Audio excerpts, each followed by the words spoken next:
Assalamualaikum warahmatullahi wabarakatuh.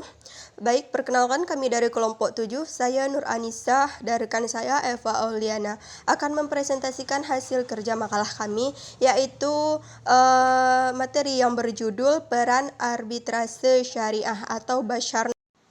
Nah, untuk yang pertama ada poin A, yaitu pengertian dan sejarah Badan Arbitrase Syariah Nasional.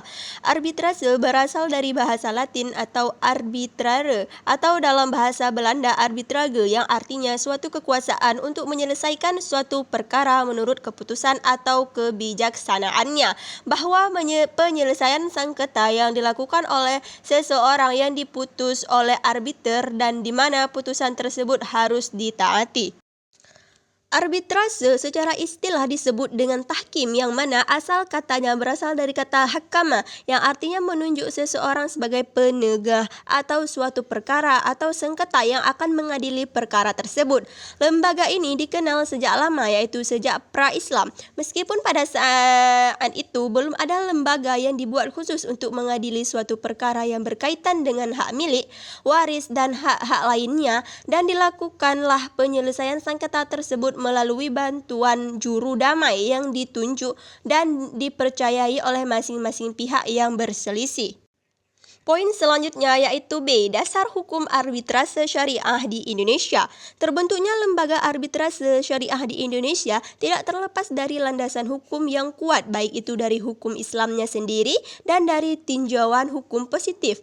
Dalam Islam, penggambaran terhadap penyelesaian setiap sengketa yang terjadi di masyarakat harus didahulukan. Salah satunya ialah dengan musyawarah.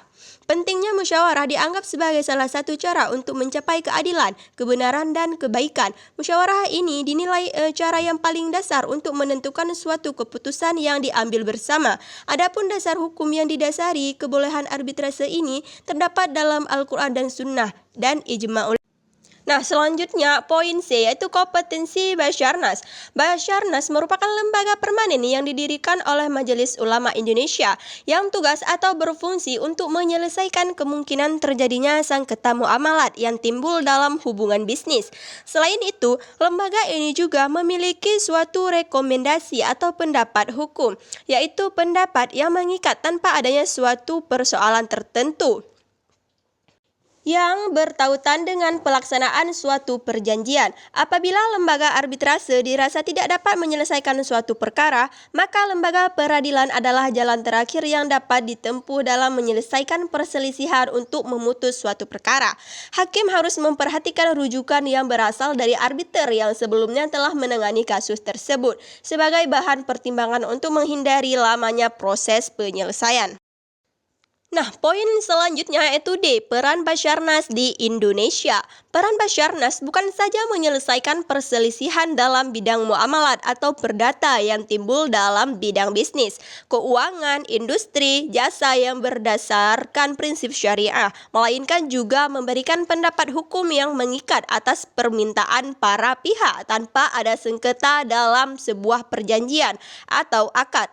Dalam rangka mendukung peran dan kewenangannya dalam menyelesaikan sengketa dan perselisihan, pada Januari 2021, Basyarnas telah memiliki kantor perwakilan sebanyak 20 kantor yang tersebar di tiap-tiap provinsi di Indonesia. Selanjutnya yaitu E. Prosedur penyelesaian perkara bisnis syariah di Badan Arbitrase Syariah. Apabila terdapat perselisihan di antara kedua belah pihak, kemudian para pihak memilih arbitrase sebagai alat untuk menyelesaikan perkara tersebut, ada beberapa prosedur yang harus dipenuhi, yaitu yang pertama, permohonan arbitrase secara acak. Membuat permohonan arbitrase adalah langkah pertama yang harus dilakukan. Selama pendaftaran, pihak